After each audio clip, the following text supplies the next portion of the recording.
following message is being transmitted at the request of the Boundless Pod Trap Movie Review and the guys of the BPT. What you are about to hear contains spoilers to movies. If you don't want to hear these spoilers, please disengage your listening device at this time. If you can't handle those with a possible differing view on a movie, you may also want to disengage your listening device at this time. Stay tuned for a movie review that only the guys at the Boundless Pod Trap can give you.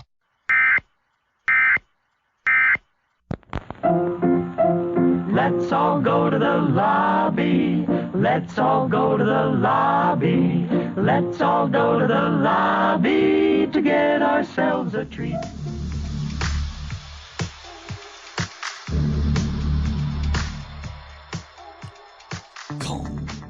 Well, hello, everybody. You're listening to the BPT Movie Review, Episode 5. I'm joined, as always, with Justin Mulani. Mulani? Mulani. Why do you say Mulani? It's the cow version of me. Milani. Justin. Milani. Milani. You gotta say it with your hands or else I can't hear you. And Say it with your hands. Mulani. Why do you say Mulani? It's Milani. Milani. Milani. No, Capiche? Milani. Capiche? Oh, and Yeah. Milani. He is Lonnie. Milani. Milani. So you say Justin, me, and Lonnie. So it's all me. Oh, you're stupid. Get out. Okay, bye. Fired All right. from that podcast. Well, Episode 5 now. boys, yeah. 4 now. 5? This is 5. Shit. Time just flies. We started this like 2.5 months ago somehow. Doesn't already. even feel like it. We were just talking about Pulp Fiction, and now here we are tonight talking about Naughty Nurses. Volume 3. I've watched that movie 13 times in the last couple days. I've just watched for the this first review. 3 minutes of Naughty Nurses 15 times this week. That's all you need. That's What are we talking about tonight? we are actually talking about. This is my pick tonight. A movie that had big effect on me the first time I watched it, not knowing what to expect with it. But we are going to be we are going to be reviewing the 2006. That was it.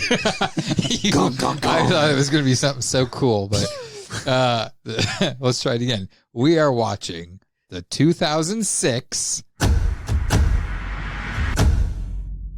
movie Alpha Dog. Man, episode 5, we're really getting the Very budget going. We Cinematic. are, man. I don't even know what to expect with that. But yeah, Alpha Dog, which is a movie written and directed by Nick Cassavetes. He also did John Q, The Notebook, which I think are compared to. I haven't seen The Notebook all the way through, but It's beautiful. It's quite different. I'm assuming from what Nothing happens Alpha at the Dog end. is, but I was going to say, it's just a movie about a guy who likes to doodle in a notebook. Yeah, and he goes to sleep at the end. It's pretty disappointing. but everybody talks about it. Everybody references it. And I don't know. I think they're just talking about, what's his name? Ryan Gosling. Yeah. Oh, yeah. But anyways, this movie, Alpha Dog, it's got such a big all-star cast, and this is just a small list of what I'm reading off. It has Bruce Willis, Justin Timberlake, Emile Hirsch, Sean Hattasey, Ben Foster, Anton Yelchin, Sharon Stone, Harry Dean Stanton, Olivia Wilde, just to name a few. You left out the most important person in the movie, Bernadette Perez. Oh, Whoops. my fault. Whoopsies. But yeah, this movie, such an impactful movie, and it's been a few years since I last watched it. Same. And when I watched it again, man, from start to finish, that movie, I don't want to say it's anxiety, but it kind of is anxiety to me. And just, you have to keep in mind too that this movie is just about young kids. And it's not adults, but we'll get into that here. Before we get into that, I'll only read you the synopsis here. Drug-dealing delinquent Johnny Truelove lives the high life in L.A., partying with his peers and getting a steady dope supply from his dad, Sonny. However, when a dangerous customer refuses to pay, Johnny and right-hand man Frankie kidnap the junkie's younger brother, intending to only keep the kid hidden and happy until they get the cash. These would-be gangsters find themselves in a lot of trouble when the police get involved. So let's go around the table here. We'll do our thing where we give the review, I guess, our rating, I guess, for it. Again, it's for new time listeners. 1 means it was a terrible movie. 5 means it was a good movie. It wasn't anything spectacular, but it wasn't terrible. And 10 means it was outrageously amazing. So we're going to go with Justin. What are you giving Alpha Dog? I guess I kind of did lie. I did watch this like a month or two ago, but since then, I haven't seen it since it came out. And I remember, again, associating Justin Timberlake, kind of going off of our last week's podcast about how I kind of hated him back then. And it's like, it was just annoying to see him everywhere. All the Kids Bop magazines. It's like, that's not why I'm buying Kids Bop magazines. But It's all about that. Oh, I was, Hillary because Duff. you have daughters. I was of that age as well. So, okay. No. But yeah, like I gave it a chance back then. I remember I did like it for what it was, but it wasn't something that kind of I put it up there. But now actually giving it the respect that it deserves this so many years removed, knowing that it is based on a true story, embellished here and there, but for the most part it sticks to what it's supposed to be. I have to give it an 8.5. We're going to do the 0.5. 8.5 stars. So, as I said, this movie, the first time I watched it, didn't know what to expect. I just saw the poster for it, just grabbed my attention, and it was just seeing the different actors in it. I'm like, wow, all these actors are in this one movie. And I think it was the fact that Bruce Willis was in the cover and Justin Timberlake. I'm like, how are those two in a movie together? Watched it, not knowing anything really about the inspiration behind it, the truish events. But I watched it, and this is like one of the only few movies that the ending made me sick to my stomach. It turned my stomach. And for a movie to touch me in that way, it's incredible. And watching it again, it took me back, and I think it gets better every time I watch it. There's no lagging in this movie. So I am going to give it an 8.5 as well. I was going to give it a 9, but there are a few things I don't like about it. So 8.5. Jesus. Yeah, talking about the cast in this film, some of the names we didn't mention, Sharon Stone. I said Sharon Stone. Oh, did you say Sharon Stone? Yes. I missed that. I wasn't paying attention. Ben Foster. I said him. David Thornton. Olivia Wilde. Said her.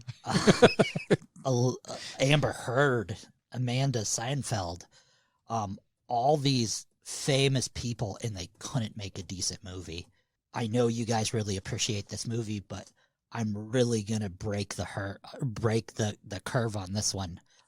I gave it a 0.25 out of 10. Like, I thought this movie was dog shit. No, it's Alpha Dog. That's what it was. That's harsh. And the Did you say only 0.25? 0.25, yeah. Jeez, And the a only quarter? reason this movie got a 0.25 out of it was 2 parts. One, like I said, it had Bernadette Perez in it. And 2, that last little scene with Frankie in it. That was the only decent acting in that whole movie. I thought the rest of it was amateurish. I didn't like it at all. See, and that's one of the points I was going to bring up, is that I think this acting, it was real. It felt real. Like, it wasn't a scripted movie. Like, I feel like all the dialogue and the situations, that's how people talk in real life. These are the kids I was hanging out with, like, always having to refuse. Like, I'm not into that. I'm not in. No. And I mean, like, when they're getting high majority of the movie, but when they're telling the one guy to suck his dick, you'd suck his dick if you, and how loud and obnoxious they are. I've been at a lot of parties where people are that loud and obnoxious, and it's like, that's fucking real. Yeah. And I'm not shitting on your opinion at all. No. Everybody is entitled to their opinion. We're going to shit on your opinion for the rest of this. Before we get into that, this is, as Justin said, it's based off of a true story about Nick Cassavetes. His daughters went to school with a kid that was killed because of his brother's debt to a drug lord person or whatever. And so it touched home with him, very close to home. And he had the idea to make the movie, and he actually, went to the courts and the jails, and he got like the files and everything. And he actually got to interview family members of the victims and stuff. And he said that the opening scene with like Bruce Willis and Sharon Stone, and where they're interviewing him, he's like, those are the questions I had to ask. And they did set the story for what to prepare for. Mm-hmm. And I think for most viewers, that opening scene is going to go lost on most of it. Yeah. But yeah, this was about Jesse James Hollywood. And then Ben Markowitz, he was owed He money actually to him, and they actually kidnapped his brother Nicholas Markowitz, and they ended up killing him because, again, it's one of those things where you look at the cast, and I think most movies that, like, these kids aren't supposed to be in high school. I think they're college age. They're about 16 to 20 years old, at least what it's supposed to appear. appear. And I will say this is more believable than a lot of movies out there where the cast is supposed to be high school young kids, and like in Grease, they look like they're in their 30s. 30-year-old high schoolers. Rizzo looks like she's in her 60s. Yeah, she's already had menopause. Yeah, there's no way I believed she was pregnant because she's too old to have a baby. My granddaughter's pregnant. But that's the one thing I think that some people lose in this is that these are just young kids. And one of the reasons I gave it an 8.5 is, like, I love Emile Hirsch. I think he did what he was supposed to with the part, but I just don't believe that he has what's the word I'm looking for? I don't feel that he would be somebody in a position. Yeah. He wouldn't have I know he was kind of living off of his father.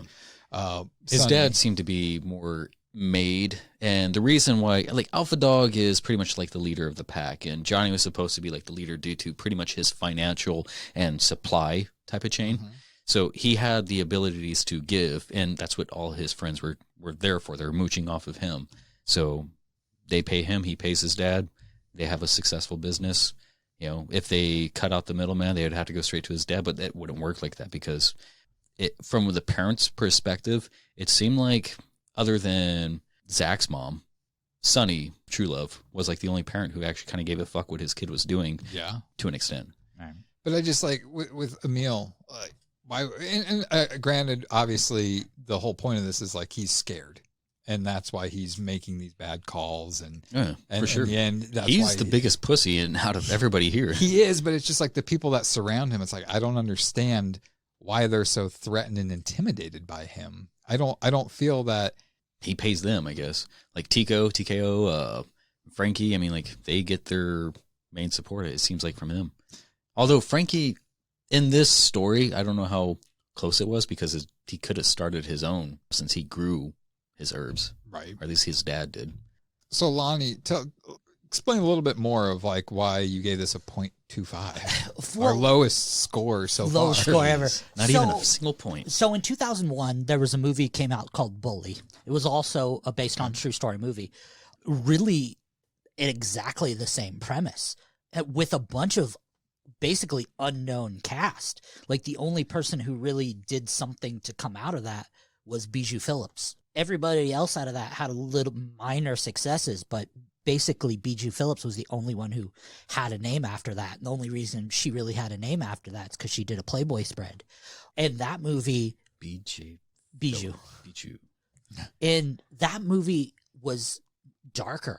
Like, it still had that same childish dialogue, I'll say. And not childish in the terms of, like, immature dialogue. Like, not elementary, just... But just, like, how... kids would talk, how teens pushing would talk, the edge how just to 20s push would the talk. edge. Right. Yeah. But yet the story was more gripping to me. So when I watched this movie, my mind was more transported to the movie Bully. And that's what I expected. I expected those same twists and turns. So when I got this, and I can't even say subpar movie. Didn't the kid kill himself? No, they were killed by the cops in that one. Oh. See, I've never seen Bully, so I can't even... In Alpha Dogs, the actors who are getting their start... And the good thing about this movie, I will say, is it did give a lot of actors that mainstream appeal. Because if you think about Amanda Seinfeld's... Seinfried's or whatever. Seyfried's.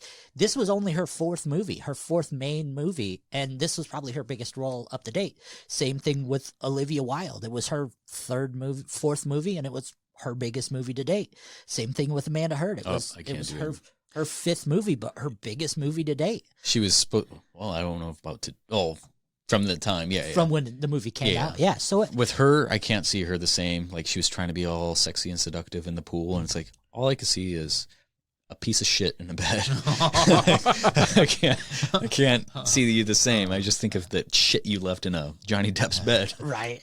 So, I mean, like, for people like that, like, it got their start. So you don't really expect them to be great actors and actresses. So you don't expect them to have that great delivery. But when you think of the people like Sharon Stone, Bruce Willis, Emile Hirsch, like people who are well-known actors, and the ones who aren't phoning it in are such overacting. It took me out of the moment. And then, like, for Emile Hirsch, when he was acting, he just seemed so blasé and so, like, non-committed to his role. And I know it might have been his character, but he was just so, I don't give a shit. Even when he was on the run, he was just like, meh. And, like, the sex scene he was in at the end, it was just, like, not showing interest in a sex scene. I get it. Like, that's the role. There was no difference between his not paying attention to a sex scene and him being completely riled up because of the fact of having to kill somebody. There was no difference. Like, he had one gear, and that was his gear. I mean, I attribute that sex scene or would-be sex scene to because he was dealing with a lot of the stress, and it kind of gives him a little bit of impotence. I was just using those for examples. Like, that was his demeanor in the whole entire movie. So you're saying his sex scene was great acting, but it was the same acting for everything else. I was just using those as examples. It was the same. I get it. Yeah. But Justin Timberlake's acting as well. Like, it's early in their careers. Yes, they're amazing actors now. All those people are great actors, but it was early in their careers. They haven't developed yet. So I don't necessarily know what you were expecting of them. Like, for me, I kind of like fall in line with Jeremy. Like, I thought they were on par for kids who are entitled, living in the suburban California lifestyle. Like, it seemed kind of on par. Like, they were trying to mainly placate to each other, trying to, that's the way I saw it. I mean, I feel like I said, I think everything was real with that. It felt real. It didn't feel like a movie. I mean, Emile Hirsch was hit or miss. I will give you that. But I think that's also part of the character. And I know I was watching in preparation for this, there was a YouTube video where Justin Timberlake and Emile Hirsch interview each other, and it's called Unscripted. Yeah, I see that. And Emile was saying about, like, the very first scene they shot was when they're in the bedroom, when Emile brings up the point to Justin Timberlake's character is like, if I gave you $2,500 to kill the kid, would you do it or whatever? And he said that was the first thing. And there was a part where the cameras and everything was there, and it's like he just was looking at the cameras and stuff and the crew, and Justin Timberlake's like passing him the joint, and I think this is like his first like real big role. Right. It was real to him at that time. Like, when you're under the pressure, trying to get in that mind frame, that actor's mind frame. I thought something like that. Like, I didn't notice it because I was already, my heartstrings were on the kid still. Mm-hmm. It's like, and they might have overplayed a lot of the almost home free type of thing. Like, you're almost there. Yeah. And I think you get so far so they can, build your hopes up and then tear them down. One thing I feel like this is like kind of bringing all the negatives. The girls, how there's like, oh, you were kidnapped or whatever. And it's like that turned them on. And how he's like this 15-year-old boy and he's having a threesome and stuff like that. I'm like, I don't feel like that would really happen. Like, I feel like that was kind of... It didn't really happen. Well, no, I'm just saying, like, that's one part of the movie where I didn't feel like that would really happen. Right? Yeah. And, no, I mean, like, in the actual story, like, it didn't happen. Right. To Nick. I know that, but that's why I'm saying, like, they could have probably left that. Like, it could have just been him and that one girl.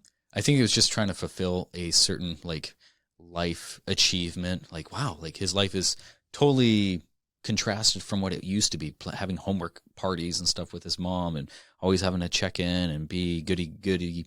Now he's living the life that he admires his brother, and he wants to be like his brother, and he's hanging out with his brother's friends, or used to be friends, because he just kind of made enemies, and they're actually treating him how he kind of would like to be treated, and he's one of the boys. And yeah, I'm interested. So you weren't a huge fan of Emile Hirsch and Justin Timberlake's acting, but Ben Foster, don't you have to give him some props? That guy played the role of a tweaker and a fucking psycho. He acted his ass off. I will give him that. The part where Sharon Stone slaps the shit out of him and just like that look on his and face. she's grabbing her. She's grabbing his face. Yeah, I think he was one of the saving factors in this movie for me. Except for the Chinese connection scene. there was a lot of different layers to his character. Yeah, he was one of he was really the only character in this movie that had redeeming factors, and that especially his shit face. And there was a lot of people in that movie that they were unlikable to me. Like there was a lot of people who they didn't have worth for me in this movie, and I'm not thinking of it from an outside perspective like you guys are. And that was when we started this podcast. My role was just to watch it as someone who watches movies and enjoys movies, Sure. and like dive into the characters. Why do I like this person? Why do I don't like this person? And a lot of the people in this movie, they weren't likable. Why would I like? They're not supposed to be. Yeah, I feel like that's the point. Well, then, like everybody in this movie, towards the end of it, why would I even give a shit about anybody in this cast? Like when they all went to jail, it was fine. Okay. It's like the only person I really cared for is like, man, like Frankie did what he can. He gave him so many outs. Like, even though he was a part of it and he got, how much was it? Like 10, 20 years or so. Right. Was it even a life? He got life sentence. Yeah. Well, the way Justin Timberlake portrayed it, it's like, fuck, man. Like, you wanted him to at least go free. Like, he was one of the main ones being cool with him. Right. And 911 dude who was kind of weird because he was all part of the group out of the jump. Like, True Love didn't even know the kid until, but then he's in like almost every scene afterwards. I will say that last scene where they walk him up to the thing, Justin Timberlake, his acting, I mean, that I think is what really made my gut. That whole scene there, the walking up with Zach crying, I thought that was the best acting in the whole entire movie. Like, that was raw emotion, and that I can see. It was real. Like, you could tell that was something that they worked hard on. I watched a really shitty copy of it, so it really was distorted, but just the acting in that, like, with Zach's raw emotion and confusion and fear. Well, yeah, the fact that he trusted. Right. So, like, I'm going to put tape on your wrist now, okay? I'm going to have to tape you up. Okay. He's like, I'm going to have to... I would never hurt you. Yeah. And then when he's just like, Justin Timberlake's crying when he's like, I'm going to have to tape your mouth now, okay? And it's like, man, like, and just because you put yourself in Zach's shoes. Absolutely, yeah. How fucking scared would you be? But, I mean, this guy's been cool with you this whole time, and it's like, what else is it going to be? Right. They're taping you up. There's a fucking hole dug for you. The guy is fucking the guy's got a gun. He's already shoved it at you. Know what's going to happen. But he's a black belt. But but me as a viewer, the first time I watched that, in my mind, I'm thinking, well, Justin Timberlake is going to save the day. Right. Because I knew nothing about the real story or anything like that. And a lot of times when it's based off of a true story, if I don't know the story, I'm not going to look into it because it ruins the movie for you. Right. But when they hit him with the shovel, I'm like, oh God. And then the guy just pumps him full of bullets. That right there, I was shocked. I was like, what the fuck? Right. A fucking 15-year-old was just murdered. This doesn't happen in movies. Right. And I was able, and like I said, I was watching a shitty version of it. Apparently. You gave it a 0.25. Yeah. I was watching a really shitty version where it actually played where it played all the way Wait, through. What? But it clearly looked CG to me. The blood looked CG. Well, that whole scene looked CG. The gunfire CG. Just the background. The background was super CG. So a super great emotional moment was ruined by a shitty CG moment. But it didn't take me out of the moment. That was, in my eyes, that was the best acting in the whole entire movie because it felt authentic. That was the only authentic feeling I felt in the movie. And when you guys were talking about how it felt real the way they were talking, I just didn't see it. From someone who kind of grew up in that type of environment, not with those people, but with people very similar to those people, it struck a chord in the sense that those people do exist, but not to that extreme in my eyes. So it was almost too dialed up. It almost seemed the parody-esque of that people. I can almost see that, but then again, I mean, I can put actual names of people I knew to faces or to these characters. It's like, for me, it brought me back to my high school times. Right. Well, keep in mind, I went to a high school of 76 people. And none of them were drug dealers. None of them were. I went to a high school of 76 graduates a year. I went to class of 76 drug dealers. I went to a school where we were packed sardines. There were like thousands of kids there. That's not Freaking hated it. good social distancing. Yeah. One of the things that, like, you were kind of mentioning how, and I think a lot of people probably don't like it because of it is like toxic masculinity. Like, they're trying way too hard. And in these certain circles, like, guys do try to tease each other. Like, they test each other's limits. It's kind of like little shit tests. And it's entirely natural in all these circles, especially like the meatheads. They often question each other's physical strength, and nerds would often punch at each other's intelligence. And this isn't strictly a guy thing, but it's highly common in trait amongst most guy circles at whatever spectrum they fall. And also in like all mammals, at least. But when someone like appears lacking in certain things, kind of how like the Elvis character, like he owed Johnny Truelove some money and he was trying to repay all his debts, but he was the one that everybody was kind of making fun of. And they get made fun of or they get shamed. And usually in these little circles, they test to see if you have what it takes. And if you don't, you risk being outcasted. So normally you would kind of like join a new circle or try to test what you got, see if you can overcome these little struggles. I guess it's kind of in a way of like testing your mental fortitude. If you do rise to the occasion, you receive that respect. And that's what Elvis was trying to receive. But I think the way that they were treated, not necessarily the way they were treating him, but the way he was approaching certain things, he went corrupt fast. He was the only one who was kind of more geared towards what he was seeing in these music videos. He was like, he wanted that gangster life. And these other kids, they were just trying to make a little bit of money and live a life. Yeah, Elvis, there's kids like that. There's people who take it so far that absolutely. They just want to be hood rats. Yeah. And it's more for, if anything, status. And I don't know, it's just it's an illusion. False bravado, yeah. I kind of like at the end, I mean, because Elvis is the one that's getting made fun of pretty much the whole movie. He's the one that pulls the trigger at the end. And then I like when they're showing him in that state of panic. Yeah. When the police. The shit got real. You can hold, Yeah. Like this, that's to me, for the viewer, it's kind of like a sense of, I don't know, like the payoff. Like, all right, this guy's getting what he gets. And especially when the cop's like, get the fuck on the ground, I'm going to blow your fucking head off. It's like, yes, you should just blow this guy's fucking head off. Just kill a 15-year-old. Shoot him in the legs. But, looking at this movie from like a writer-director standpoint, there's really not much to it because cinematography isn't spectacular. It's a regular movie to me. And I mean, he's going based off of events that kind of happen and stuff. And again, that's not faulting. I think it's a great movie, but I really was trying to pick some things up that would just be like extraordinary from a filmmaker's point of view.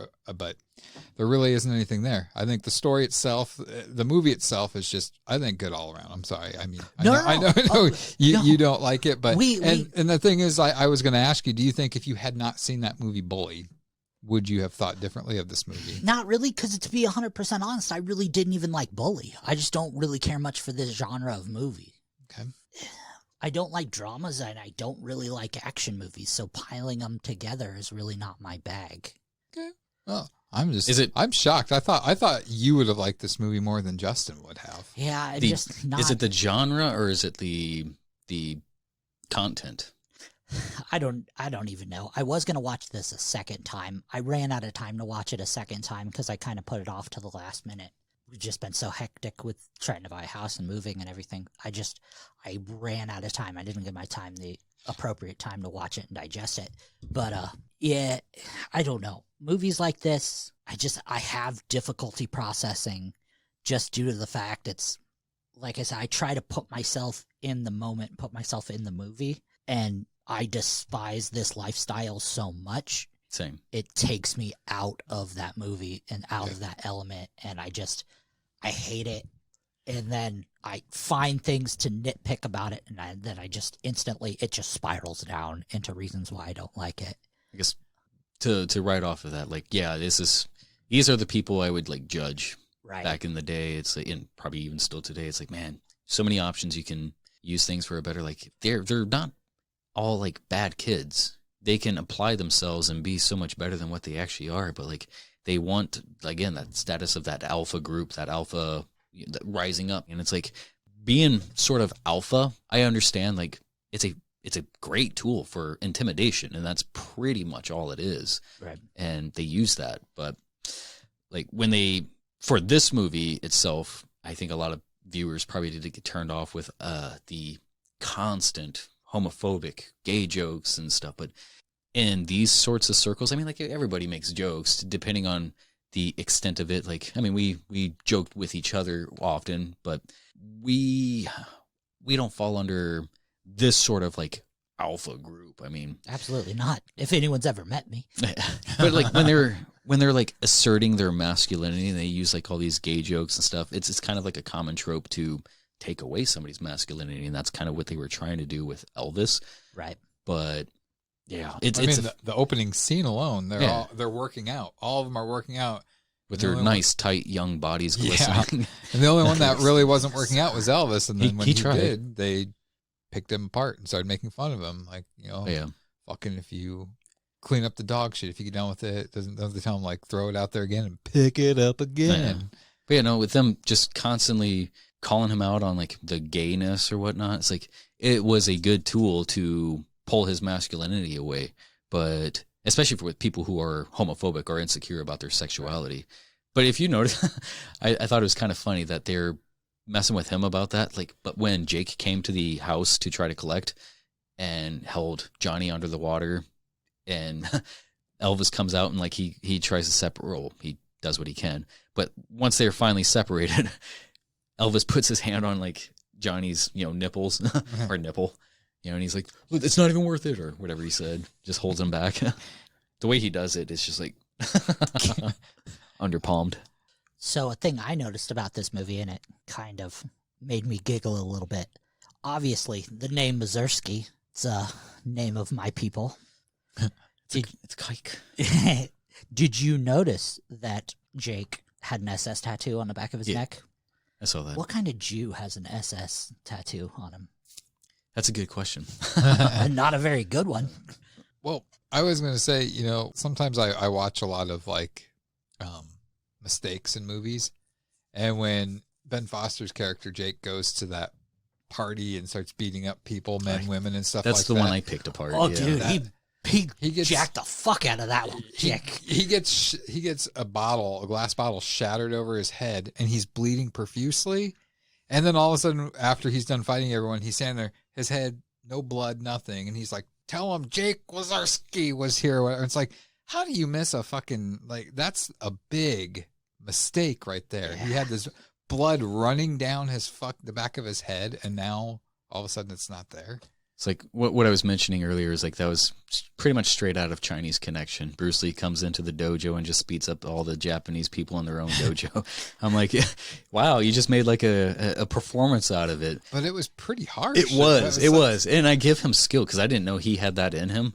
And yeah, the only thing why that came up was like in the beginning, like the home movies thing. Yeah. You see the trophies and you see them in a gi. Yeah. Like that's the only time that Yeah. makes reference to this karate. That's crazy. Kind They of. started filming the movie that long ago when they were kids. no, kind of. I mean, that also plays to because Jake knows that. I mean, obviously Zach knows a little bit of something too. They grew up together. And he does. He beats the shit out of Justin Timberlake in the bathroom. Well, I don't know if you want to say shit. He pushes him down a few times. But yeah, no, the fight scene, the chick who kind of approaches Jake first, like she has to walk to him, but from where they're having that conversation, she is only arm's width away, and then it shows her like approach him so he can deck her, and then all these other people are taking their turn, one by one. Every movie, Yeah. and he just like fuck dragon seeks path, dragon whips tail. Like, he's going at it. I don't know if you guys noticed this, and I did, and it made me really happy. Angela's dad, who's at the house waiting for them when they get back, is a fucking random Alan Thicke cameo. Yeah, he's in there. Yeah. For like all of I was 3 like, or what 4 the hell? seconds. And he probably made a lot of money Yeah, just to do that. Alan fucking Thicke and his random I ass forgot about that. Yeah. cameo. There was- Pops up, Angela. At the 44-minute mark, when Jake comes into the house to see what's all going on, and people are there trying to figure out where Zach is, you can hear, I believe it's the mom in the background, say something like, he's lying dead in a ditch. And it kind of, I thought it was like prefacing the end, but it's a faint voice you can hear. Huh. I didn't pick up on that. Of course you would. It's right there. When Sharon Stone is giving her little interview at the end. That was some of the worst makeup, I think. Oh my God. And that was the worst overacting I think I've ever seen in my life. I've seen worse. Well, it's, and you know, I watched it and I rewound and I watched it again. And I think it was just because of the prosthetic pieces why she had to overact. It was hanging on her chest there. Right. Her She was neck having fat. to, And the coloration of it. Yeah. She was having to emphasize her face movement so much to make it move. That's why I think she was having to overact so much. Like, man. But at the same that time, sign. I feel, again, going back to the realism of that, a mother that had their young child taken away from them like that, you know, most people don't get that closure when their kid goes missing and stuff like that. Right. Like, they figure they're dead, but they don't know for sure that they're dead or how they died. And it's like, so I think a mom that was that protective and loved their child that much, to find out that their youngest, who was on the right path, was murdered that way because of their old, like, I feel like you would have a breakdown. She did snap. No. Yeah. I'm not talking about what she was saying. What she was saying was fine. That was. But I think like the way that she, like, I think that It's uncontrollable. I think somebody could be like that. Now, I'm not taking away what you're saying. I think that part of that is true, but I don't think she was that far exaggerating. I think when a lot of critics are, you know, they watch something and I also kind of question if I'm thinking something is overacting, but it's like, that's probably how somebody probably would react depending on the situation, circumstances. And I'm wondering if that was filmed before or after the rest of the movie. Like, I feel like that stuff would have been filmed first. Yeah. And if that was the case, they should have probably filmed that stuff last to get her more into the mood. But to me, I feel like that stuff was filmed first because they wanted to get probably Sharon Stone and Bruce Willis. They were two of the biggest names attached to this movie. They probably had them for a short amount of time and they wanted to get their stuff done as quick as possible. But yeah, no, that makeup was fucking horrendous.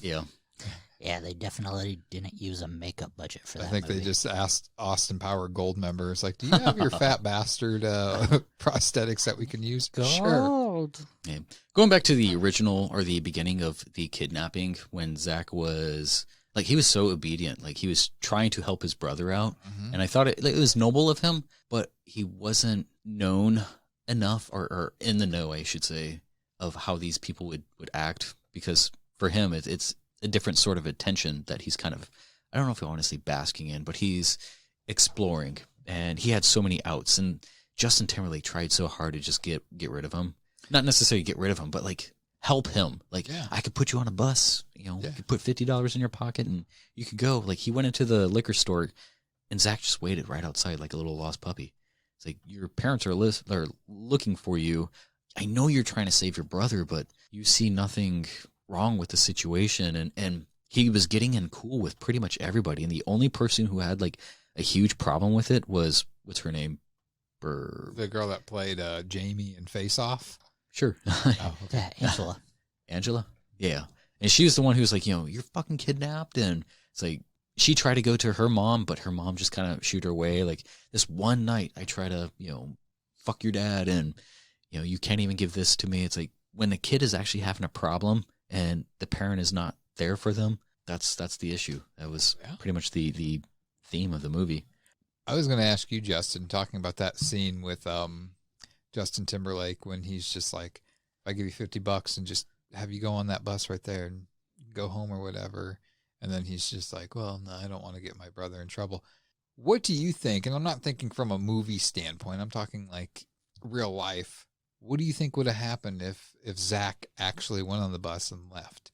Do you feel that they would have went after him some more? I don't think they would have went after him. I think they wouldn't have been safe because they know how Jake is. Jake would not have stopped, but they didn't have any leverage. Do you think that Justin Timberlake would have been murdered? I don't think he wasn't a target. No, I'm talking like from just letting him go.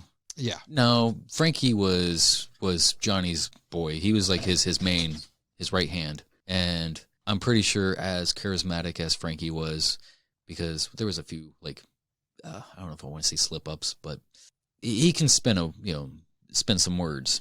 He's a really good lyricist. Well, what I found interesting, and this is kind of based off of true parts of the story, the amount of witnesses. Yeah. And nobody said shit. I love that they did that, but I think nobody said shit until it was too late. Yeah. Like that lady that saw him get beat up and abducted in the van thought they were two just, people. Yeah. Thought The they were first just two. kids just messing around. It's like, well, I don't know many kids that would mess around that much. I mean, you back in the day would do stuff like that, Justin, but I did. just like, I'm sure you did. We used to kidnap our friends all the time. Like Make sure they got home safe. I had a white Aerostar van, and we used to fucking see our friends walking down the street, throw open the side of the van, and fucking just tackle them and throw them in all the time. But even so, like me as an adult, and I use that term loosely, if I saw something like that happen, I wouldn't just like brush it to the side. Whether it was fake or not, I'd be one of those people that would stop, or I would call the police about it and say, hey, you might want to check up on this. But I mean, I just think how different of an outcome would it have been in the real life story if these people actually acted on it. Yeah. Most of the people who knew about it, because they like the house party, all the friends and people coming to get high with, and like they knew it, but they didn't sense there was a danger because, again, like maybe how the way that Frankie was to the kid. And they're kids. Still. Yeah. I mean, they're still.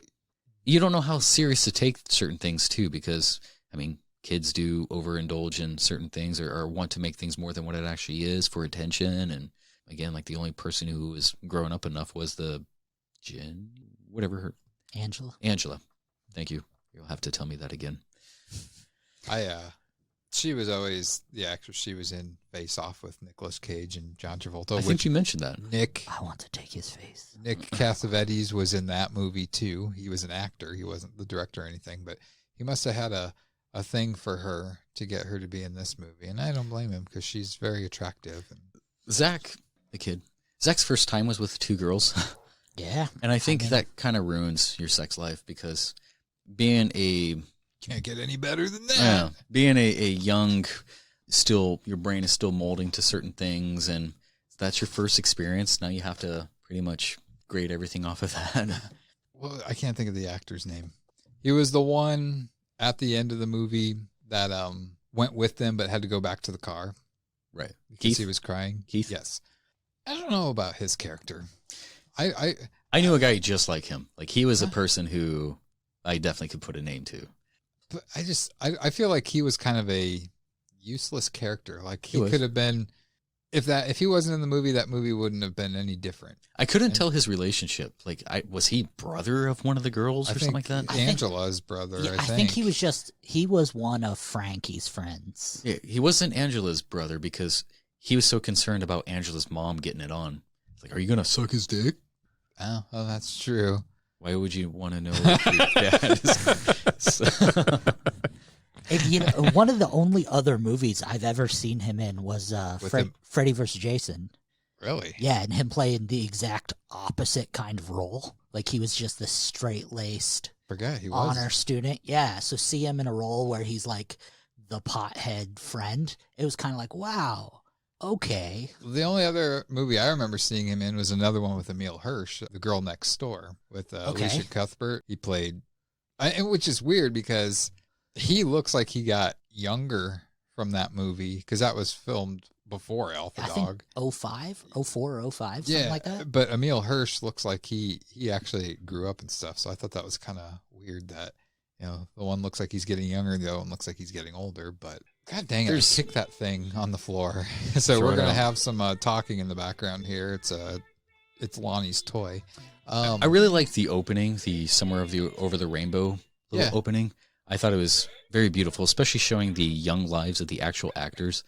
It's going to play again. But yeah, the young lives of the actual actors, and it does cement something for you because you see these faces, these little boys in these a little bit more grown faces.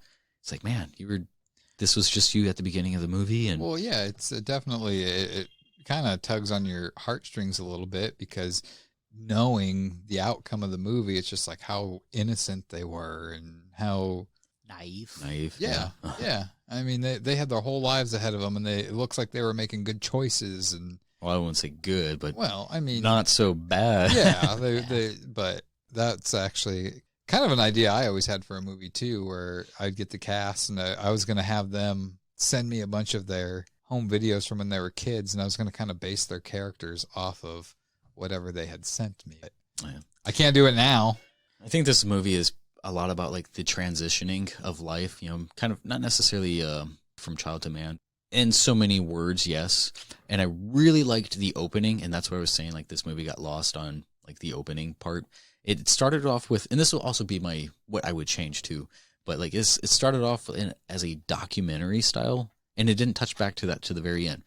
It pulled me out a little bit. I think it worked, but it didn't work. It could have returned back to that for certain close-up tight ends, but just stringing it from beginning to end was okay. But Sonny True Love, he said something about, you want to know what this whole thing is about? You could say it's about drugs and guns or disaffected youth or whatever you like, but this whole thing is about parenting, and that's what I agree with. It's like the kids, when they seeked out their parents, the only one who was there was Sonny, although he wasn't a upstanding parent. I mean, Right. He loved his kid. He gave him that tough love. It was a bit of a like toxicity, but in the other, only parent loved her kid, and she smothered her kid enough to where he wanted to get away. But I think having the support wasn't there. Like Jake, he had a habit, and he couldn't necessarily rely on his dad, and his dad didn't necessarily know what to do with the situation. It's like he was trying to give him money to help him, but it's only hindering him. But then he realizes that it's not going to help in the long run. They weren't necessarily making good choices. Well, the thing is, it was like he only needed $800 Yeah. or something. And it's like, obviously from where they're living and his dad and whatnot, $800 was nothing to him. Yeah, in Southern California, that's like a drop in the bucket. I was also kind of confused about the overall, because at the very end, Sharon Stone says a few numbers, Yeah, but earlier, $1,200 is Yeah. what got him killed. Yeah, Even so. yeah. Yeah. And so Jake only owed $1,200, but he was willing to kill Zach for $2,500. It's like, you're going to kill the kid for more than what is owed, more than double what's owed. well, I think it just got to the scenario. Well, it was way over all of their heads, Yeah. and it's better to have someone else pick up the Yeah. pieces than deal with it. And I think that's also one of Elvis's downfalls as well. Is like, he was thinking that he was being brought up in the gang, and Yeah. he was actually the fall guy. He was supposed to be the one who take the blame for everything if everything went awry. That's loyalty to a fault. Yeah. And it seemed like Johnny was trying to make it, by not telling him where the kid is, not telling the family lawyer and his dad and his grandfather and stuff. It's, if only he would have just said something outright when his dad was trying to harsh on him, like, where the fuck is the kid? Like, call it off. He freaked, he froze. He, being that alpha leader position, he was by no means deserving of it. He only was there by rights of utility. Well, that's all I said. One of my biggest things about it was that character. Like, it wasn't believable to me that these many people would be loyal to him and whatnot. But You know how you had that friend who lived on the corner who had all the cool systems, but you didn't like him, so you just went over there to play his video games, and that was me. Oh. Yeah. He's that guy, just with drugs. Yeah. But, so Lonnie, I'm going to kick this off with you. Oh, I do want to mention What one the more. hell was that? One more. Pow. I One thought more you were opening thing. up a pop. I thought it was really cool, and kind of, the lyrics doesn't work. Eminem's song at the very end says, say goodbye to Hollywood. Yeah. And I was thinking, does it reference Jesse James Hollywood? Because it's saying goodbye to Johnny Truelove, who is the Jesse James Hollywood character, the actual guy who ordered this whole thing. The only thing that song did was stuck in my head the rest of the night after that. Like, say goodbye to Hollywood. And it's going to be stuck tonight. Yep. Lonnie, kick it off with you. You gave it such a low rating. What would you have done differently? Man, He said men. men. Replace all the women with men. Replace the men with hotter men. No, I don't even know where to begin. I think this movie was either made 5 years too late or 10 years too early. I think in that time, in 2006, the world wasn't ready for this movie. I don't think anybody really knew anything about that. The true events. It was still happening because I think they got certain rights were shut down because one of the line directors or somebody was attached, or I don't know if I want to say attached, but he had access to Jesse James Hollywood. So he was getting part of the story, but he wasn't feeding the entire thing. Well, that was so it was on hold. Jesse James Hollywood wanted to have an appeal in the court because he felt like he wasn't going to get a fair trial because this movie had come out before his sentence. And he just felt like everybody from seeing this movie automatically was going to say that he was guilty.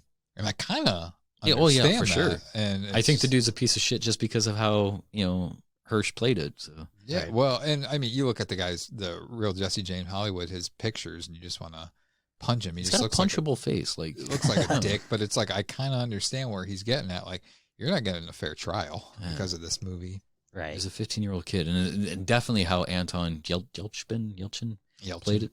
And every time I saw that dude, like after this movie, I just felt so bad for him. Like seeing him in the Star Trek, I'm like, oh. Well, but then he died. Yeah, then he gets crushed by his vehicle at home. Yeah, so I think it was unfortunately made at the wrong time. I think it could have been made a lot later. I think it would have had more of an impact. I think some of the acting choices were poor. I think they could have kept the dialogue the same and maybe just acted a little differently. I think the cast was great. I questioned some of the directorial choices. At the very end, they did kind of drag out a bit of Zach's, I'm going to go home and change things. I'm going to, I do love my mom and I'm going to do things differently. Like usually when a character in a movie is talking about all the good things they're going to do in their future, it's like, fuck, you're dead. Right. Exactly. Could have seen more Amber Heard boobs. Oh, I just see shit. See Olivia Wilde's for a while. Oh, yeah. When you see hers? At the very end. The sex scene at the end. Where the lack of sex scene. Oh, well, yeah. I like how he's like, suck my dick. She's like, I tried that and it didn't work. That's the thing, too, about Emile Hirsch. It's like... His ass, yeah, I know. Well, he That's a quarter off that Alicia shit. Cuthbert is like on my list of favorite hottest female actresses out there. And he gets to make out and do all this stuff with her and the girl next door. And Olivia Wilde's... She's not on the top of my list, but she's on my list. And it's like he gets to do stuff with her. And it's like, this kid, like he looks like the everyday guy. And it's like, and he's not a tremendous actor, but it's like, wow, he's definitely, he looks like to me like he could be Jack Black's brother. Yeah, I can see that. I can see that. There's the chick that they were telling to dance. I think Justin Timberlake's like, dance, bitch. She was credited as dance bitch girl. Yeah. See, that's the fun thing about when you make a movie and you have a bunch of extras in it. You, as the director, get to name these people that don't have character names. All right, so Lonnie, that's what he would change. Anything you would change? I would, and oh, sorry, he's got more. I would put in more Bernadette Perez, and I'm sure neither of you really know anything about Bernadette Perez. She's credited as Bar Girl. Bernadette Perez is one of the queens of B movies. She's acted in over 100 B movies. No, she was the one that was Jake's girlfriend, right? No, she was just in a bar. Oh, because she was also the bartender. Okay, I thought you said bartender. No, bar just waitress or bar whatever. girl and bar. Okay, but some of the movies she's been in, she was in Slaw, the Saw parody, but they killed people with coleslaw. Look her up. She was in Witchcraft 14, 15, and 16. Remember her? Yeah, that's her. I don't remember her at all. She is fantastic. She's the modern day scream queen of bad B movies. I think one of my favorites. She's in Cuck. She's prostitute number 2. She's in Grip. She's Nil Friend, like MILF, but friend. Yeah. Psycho Sally, Spring Break 83. She's fantastic. I love her to death. So seeing her in this movie made me happy.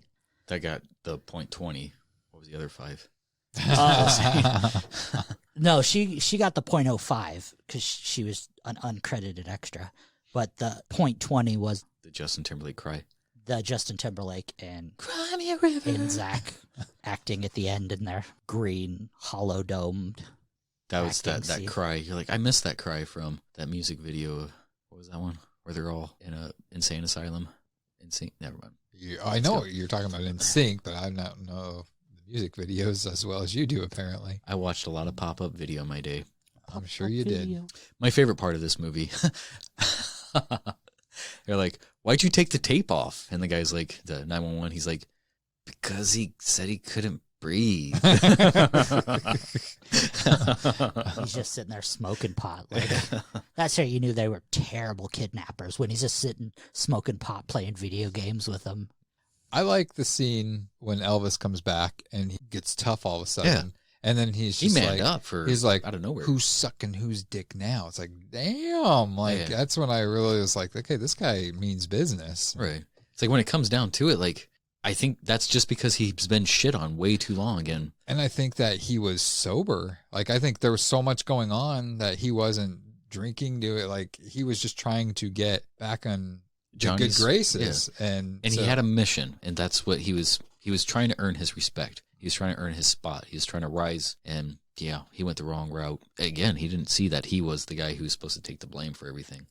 Well, and like, do you really think that their punishment would have been as bad as they're making it sound? Like, just for kidnapping somebody, do you think you're going to get, because they're saying we're going to get life? And I don't really think that that's Doubtful, not in California.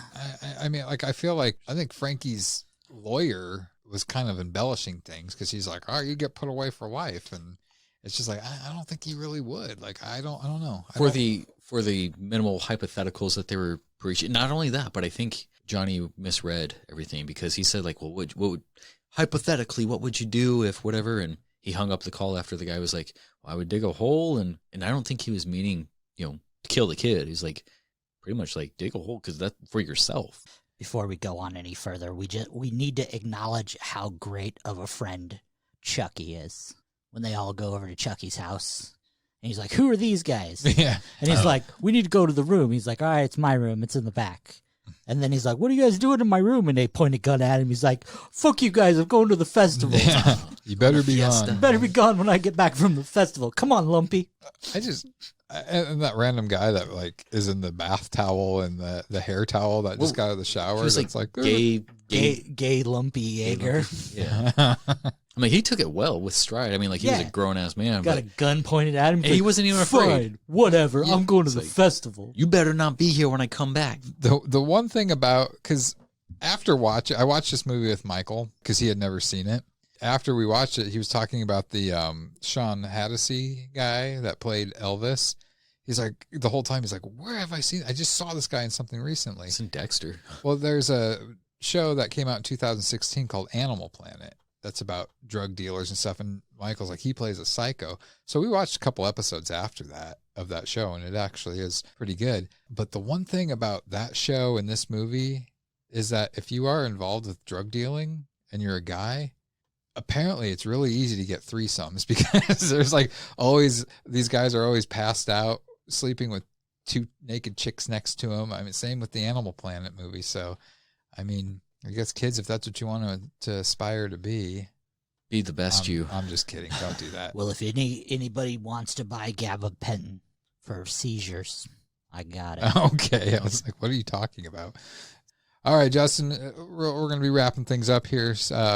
Anything you would change? Just primarily like the documentary style, possibly the like Sharon Stone's overacting at the end. Again, I don't know if that was character choice, if she saw something from the actual mom. I didn't actually see the actual dad either, but I heard there was like issues with the Bruce Willis's like, sunspots and stuff. I'm like, but I guess it looks just like it's a true resemblance. But yeah, if they just kind of maybe close certain tight ends as the movie took its turns, especially with returning back to the documentary style. I can see that. Because just starting it off with like the young actors and like the home videos, documentary, like it loses all that and then inserts a movie and then closes with it. It works, but I feel like it's missing something. I could see that. And the one thing about this when I was doing prep for this is there's not many interviews out there with a lot of the cast and stuff about this movie.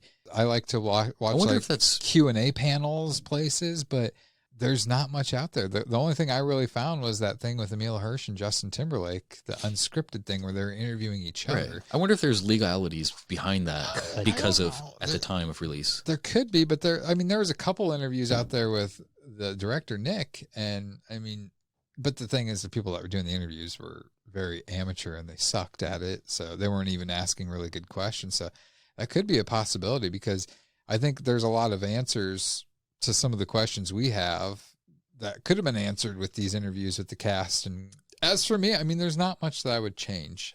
I would probably say there could have been a better for Frankie. I think they could have cast somebody probably better than Emile Hirsch for that part. Because, I mean, looking at the actual Jesse James Hollywood, I don't know. I don't see many similarities. Like, he at least kind of looked, the real Jesse James Hollywood, he looked more buff and like intimidating. Whereas Emile Hirsch, not so much. But that's probably about one of the only things I would change.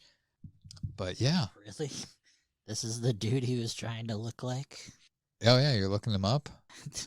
One, this guy looks like an uber douchebag. That is correct. He is. And he looks nothing like him at all. This dude looks like an Abercrombie model who has got hit with a fucking frying pan to the forehead. Well, I mean, to be fair, too, if you look at Nick and Ben, was it? The actual people that were, Ben Markowitz and Nick, they look nothing like Anton and Ben Foster. I'm just saying that the real Jesse James Hollywood, he looks intimidating. This Emile, no offense to him, but he does not. So, well, boys, that is episode 5. We reviewed Alpha Dog.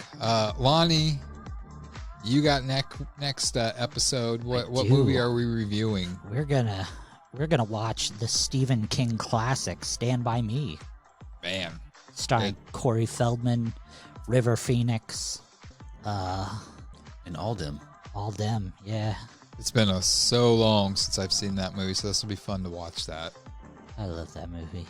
It sounds like it. All right. Okay, well, thank you for joining us. Again, we've got this podcast. We've got a regular Boundless Pod Trap podcast that is released every other week. You can buy our merch at Zazzle.com. It's not ready. Hopefully by then it will be. All right. Thank you again for listening. We hope you enjoy it. We enjoy it. And we will see you next week for the regular Boundless Pod Trap podcast. Good night, everybody. Ciao, ciao. Oh, and in case I don't see you, good afternoon, good evening, and good night. This concludes our broadcast day. Click.